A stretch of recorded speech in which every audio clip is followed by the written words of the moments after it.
at 6, and it was a ticky-tack fouls, and again, Caitlin Clark doing a little bit of an acting job. Not sure if that was actually a foul, but again, that's for the ticky-tack fouls that we were talking about earlier. Fouled out again. But this time, it's not about what happened on the court. The WNBA just dropped a bombshell: mandatory gender testing for every player. And all eyes instantly turned to Brittney Griner. Why now? Why her? Is this about protecting the game or targeting a player? What began as a foul against Caitlin Clark has spiraled into the league's most controversial decision ever. Brittney Griner is, in fact, a man. One of the videos that give us cause to say that is this video. It is from her Instagram stories from years and years ago. And when it comes to Instagram, they use a combination of like AI detection and plus manual surveyors to make sure that no explicit content ends up on the platform. So clearly whatever AI detection system was used when Brittney posted this and it stayed up for 106 weeks was not like, oh, this is a female chest, we have to take this down. Oftentimes, if breast cancer runs in a family, women will preemptively get like double mastectomies. And there are some great surgeons out there, don't get me wrong, but I don't see any scars on Brittney's chest that would be indicative of a double mastectomy or top surgery for gender transition. On the heels of a fiery, emotional season, the WNBA has just mandated full biological gender testing for every active player. The league claims it's about integrity, but the timing? Suspicious. Especially after Brittney Griner's controversial comments aimed at rookie sensation Caitlin Clark, comments some say crossed a line. Is this policy a response to public pressure, or something much deeper?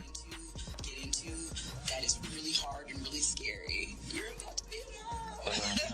How is that feeling? Pops, oh, let me get it together. About to be a pops. Please tell me how exciting that is for you and what you're looking forward to most. I'm super excited. Look like a pops. Sound like pops. So he's here, yes. Like granddad. Griner has always been one of the WNBA's most physically dominant figures. But for years, whispers have surrounded her about her voice, her size, her appearance.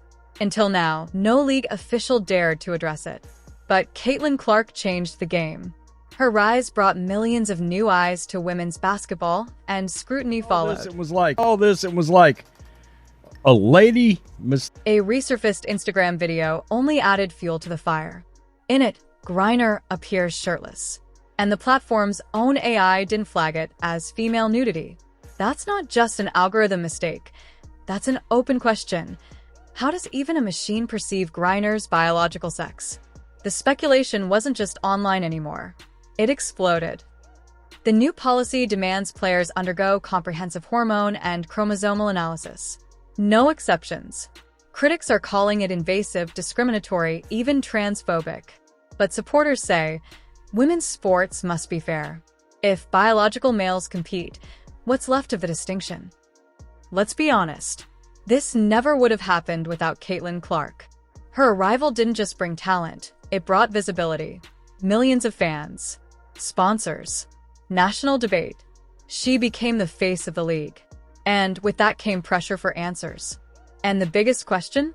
Are all players competing on a level playing field? At 6'9", Griner is taller than most NBA point guards. Her physicality is unmatched. But is it purely natural? Is it fair? Or is she being unfairly targeted because of her identity? Fans are torn, and so is the league. Even her social life, her voice, and her past statements are being re-examined under this new microscope.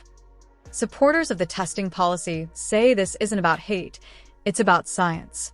Chromosomes, testosterone levels, physical advantages. Can a league ignore biology when records, careers, and millions in endorsement money are on the line? Mainstream sports media has danced around this for years. Fear of backlash, fear of cancellation. But fans are demanding honesty. If the WNBA wants credibility, it must answer the question, what defines a woman in women's sports? This isn't just about Griner or Clark. This is about the soul of women's sports. The testing will continue. results will come.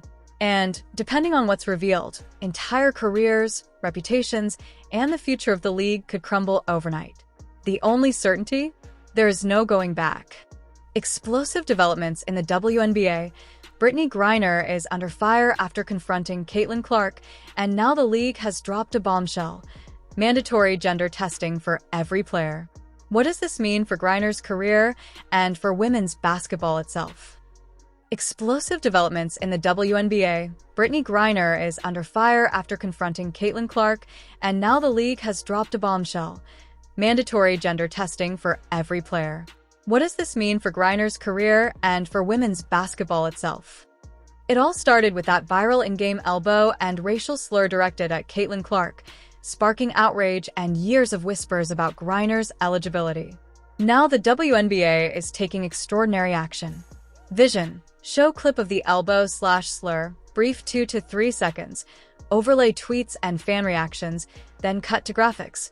Fields of controversy. Griner, Clark, gender testing. A viral post claims the WNBA is mandating biological testing based on hormone and chromosomal analysis. But is it real, or just another trending hoax? Why does this crash into public consciousness now? Everything traces back to that Griner-Clark confrontation. Caitlin Clark, a rookie phenom, emerged as the face of the WNBA, only for Griner to lash out viciously. Sports scientists point out why these debates matter. Male-type bone density, muscle mass, lung capacity, these are measurable and impact fairness. This isn't identity politics, it's sports science. Vision. Simple motion graphics showing bone and muscle differences, experts talking in silhouette. Then pivot. This is the heart of competitive integrity. Griner's corner knows the clock is ticking. No official word yet, but the silence is deafening. If testing goes ahead, it could upend her career, records, reputation, endorsements all on the line. The battle isn't just medical or athletic, it's legal, PR, cultural. Civil rights groups are gearing up, big sponsors are watching, and female athletes everywhere want reassurance they're competing fairly. At the center of all this is a rivalry. Clark's rise is meteoric. She's become the WNBA's marketing engine. But Griner has long been its most dominant figure. Now, every eye is on them. One for redemption, one for exposure. This is more than a sports scandal. It's a cultural flashpoint. Will Griner stand or fall? Will the WNBA uphold fairness or save face? And where does Clark go from here? The answers are coming, and we'll be here to bring you every explosive update. Next video. Caitlin Clark's reaction and how this shapes the future of women's sports. Hit notification bell, don't miss it. The controversy surrounding Brittney Griner has intensified dramatically following the WNBA's groundbreaking decision to implement mandatory gender testing, a policy that emerged in the wake of escalating tensions sparked by a high-profile incident involving Caitlin Clark, whose explosive rise in the league has both inspired adoration and triggered intense scrutiny of what some perceive as an imbalance in fairness and competitive integrity within the sport, thereby prompting league officials to make what they describe as a painful but necessary decision to preserve the trust and transparency that fans, players, and stakeholders alike expect from a professional sports organization. In the aftermath of the WNBA's most controversial policy to date, Brittney Griner finds herself at the center of a media firestorm as the league's announcement of mandatory gender testing, a decision allegedly prompted by a contentious on-court altercation with rookie sensation Caitlin Clark, has sent shockwaves through the world of women's sports, polarizing fans, dividing locker rooms, and reigniting a fierce national debate about biology, identity, and competitive fairness in elite-level athletics.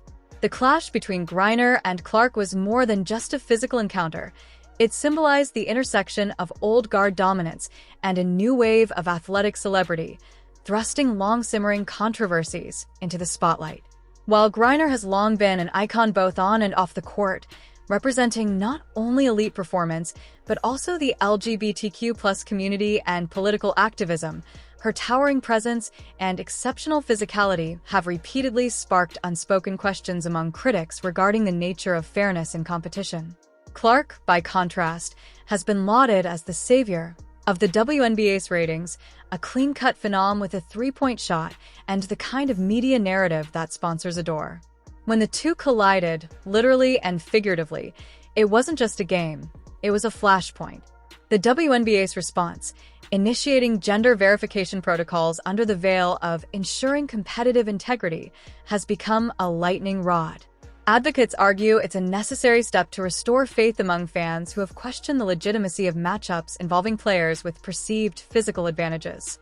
Detractors view it as a deeply invasive overreach, targeting Griner and others who don't fit into traditional molds of femininity under the guise of fairness, but fueled by fear and discrimination.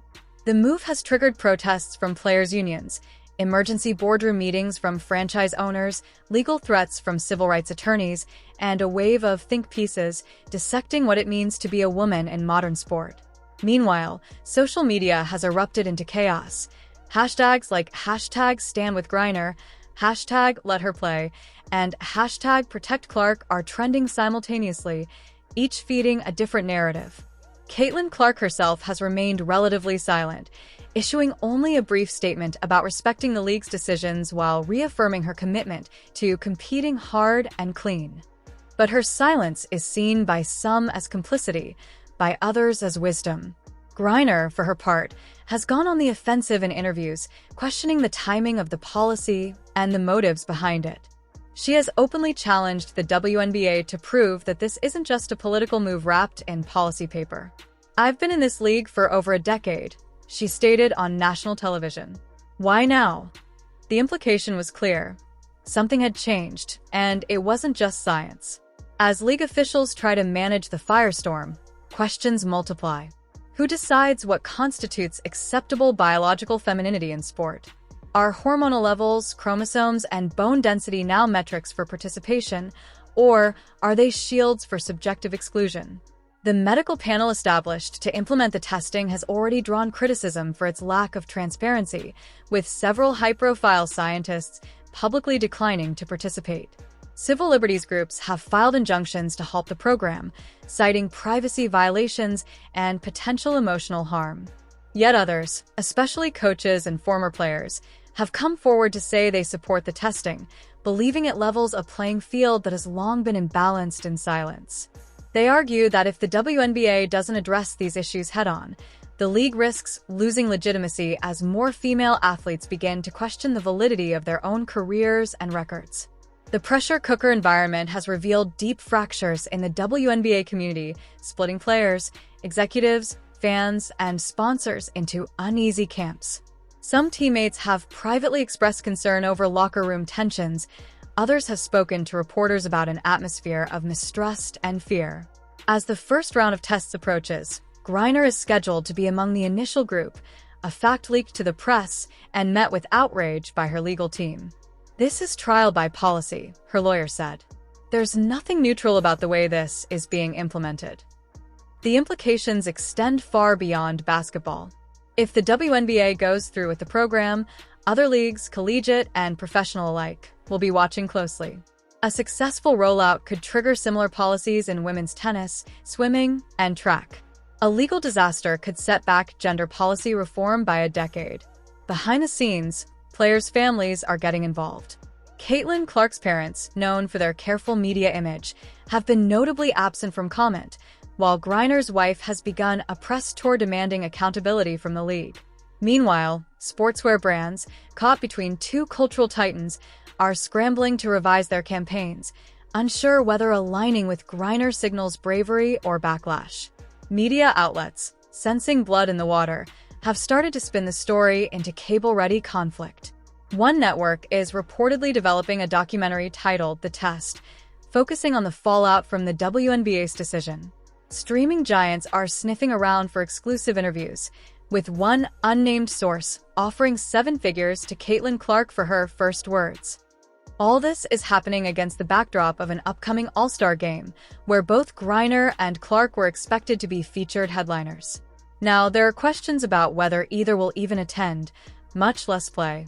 Ticket sales are surging, but undercurrents of controversy threaten to turn the event from celebration into protest. The WNBA, a league long praised for its social awareness and progressive values, now faces the ultimate test of its identity. Can it protect its athletes, maintain credibility, and deliver compelling sport without succumbing to political pressure or public panic? Commissioner Kathy Engelbert has promised fairness, transparency, and medical integrity, but few are convinced. The days ahead may shape not only the careers of Brittney Griner and Caitlin Clark, but the very soul of women's professional athletics. This isn't just a policy shift. It's a cultural